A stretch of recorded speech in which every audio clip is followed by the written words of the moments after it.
Hey guys, it's Jason here. Welcome back to the channel. Welcome to the video. Today we are going to be working on the Hyper SSTE again. I thought I would take a break from X-maxx content since that seems like it's all I've been doing lately. But what I want to do is I did get some parts in and I want to start getting them installed. So let's skip the long intro and get right into it. All right guys, what I want to do first is sort of go over some of the parts that I picked up and show you guys what we're going to be upgrading today. I've already started the updates on this video. I'll leave a link at the end of the video so that you can check out the first one. But what I'm going to be doing today, guys, is we're going to start off with the front lightweight shock tower. I've already done the rear one. So this one, obviously, I'm going to use to replace the front. I've got aluminum steering knuckles to replace the plastic ones. I've also got these, which I think are really, really cool. They're from Hobao, and basically they're going to add about 8 millimeters of width per side. So I replaced the stock hexes with these. The reason I got this hub set was because I'm going to be running the Boots backflips. These are the 4S ones, and they don't have the same offset as the Truggy wheels and tires. So the stock ones or even the yellow ones. And because I still want to keep this thing having that same look, that same, width as what the Truggy would be like in a stock form, that's why I grabbed those. And I think it's pretty cool that, they come straight from Hobao. They've got the nice long screw. So the pin, it's a, the pin, but it's also threaded. So it'll go in, nice snug fit, and I still get to keep, obviously, all the Hobao parts, and there'll be no issues with fitment or anything like that. Last are these, which is something I'm really excited about. Right now, the shocks are held on by kind of like a pivot ball. So if you were to take a really big impact, the shock would pop off. These now, I get different caps, but I also get all the hardware. So now what's going to happen is we're going to be able to, there's going to be basically washers on it, which are going to hold this nice and snug. So what we're going to do is we're going to start off with the steering knuckles. We're going to get those installed and then probably move to the front shock tower and then to the actual shock caps themselves. All right, guys. So in typical fashion, I went ahead and I installed the parts. I got the knuckle and the hex on. And as you can see, hopefully they stay focused. Come on, there we go. They look wicked. Overall, guys, they went together pretty much with no issues. The only thing you have to kind of watch is when you're attaching this carbon fiber piece.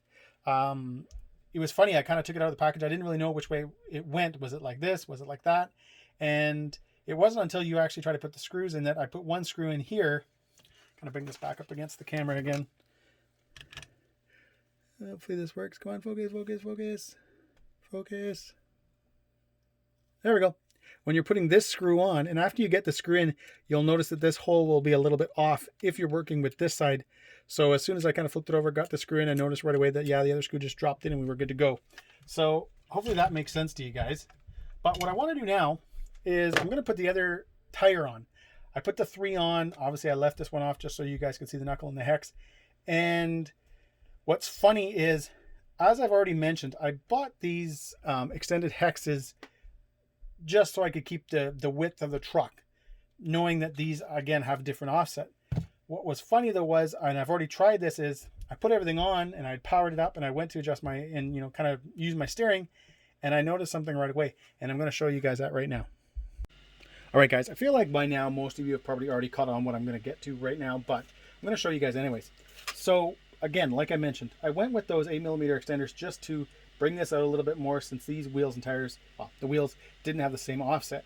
However, as soon as I put this tire on, I kind of went, oh, that looks kind of snug in here. And what I'm going to do now is show you guys without, so this side is without the 8mm extender. You can see it hits the arm. However, over here on this side, if I can get you guys in there good, no hitting the arm at all. Now, of course, as I bring this back around, you could just simply, adjust your trim and stuff like that, or your endpoint, sorry, and just not bringing it on all the way, but that to me just doesn't make any sense. I like a lot of steering, so what we're going to do now is I'm going to go ahead and just finish the other side, get the steering knuckle on, get the hexes on, and then move on to the front shock tire. All right, so I'm moving along. Both front knuckles, all the hexes now are installed. I've got the front shock tower installed. And you know, it's kind of funny. I noticed this and I thought it was kind of neat because I'm trying to think of some of my other rigs if it's the same setup. But I noticed that the top hinge pins go right into the shock tower. Now, I'm trying to think because I'm having kind of either a brain fart or this is something that isn't that common. I feel like it's not very common. I think it's kind of a neat design. There's quite a bit of material, you know, around the hinge pin in there and stuff like that. So it definitely would make it pretty strong. But again, front lightweight shock tower. And then if we go back here, you got the rear lightweight shock tower. What I'm going to do now is I'm going to move on to the new shock caps and the new mounting. Again, all this stuff went together, no problem. I'm going to finish putting everything back together. This goes on here, holds kind of the top of the hinge pins in, the front bumper, and then just kind of clean up everything. The stuff I don't need, I'm going to get rid of. And then again, we'll get on to those, the new shock caps and the new mount. All right, guys, there you have it. I finished up the truck. The only thing I have left to do is I do have a set of stiffer springs that I'm going to install. Maybe. I won't know until I actually get out and start running it and start jumping it and stuff and seeing how it does. But I got everything installed today. I'm going to just bring it up closer to the camera so you can see the lightweight front shock tower. You can see the new shock mounts and the new caps. So basically before it was, they just kind of, you know, they pushed onto a pivot ball with the old cap. Now they actually have a screw at the end and they got a washer. So you just, you know, obviously it's going to hold the shocks in a lot better. You know, it's sort of a kind of a, you know, I kind of was thinking about it after that, you know, in one way, if you took a really, really bad landing and there was all of a sudden there was a bunch of stress on your shock, probably having the shock pop off would probably save other things. However, at the same time, that's only going to pop off so many times before you'd have to start replacing parts. So I don't know, most cars I have, I run, you know, it usually has this kind of a setup where, you know, your shock is locked in and stuff like that. So obviously that's why I went with this, and, you know, that's just what I prefer. But I've got all the other parts on: lightweight front shock tower, the new shock caps, the mount, steering knuckles, the wheel hexes. So we've got that now, 8 millimeters on each side. I don't know if you guys can really see it, but I did install a aluminum horn here. There was just a plastic one before. This is just a Vanquish one, but I like the color. It kind of matched some of the other colors on the truck. So it definitely looks deadly. I've mentioned this guy so many times before that, you know, for some reason I just kind of, I lug this Truggy around the house. Every time I work on it, you know, I put the body on it, I bring it upstairs, I kind of throw it on the floor, and if I'm watching TV, it's sort of, you know, sitting off in the side. I don't know. There's something about it that just, I don't know. It just looks so good, so clean. And I'm really excited to get this thing out running.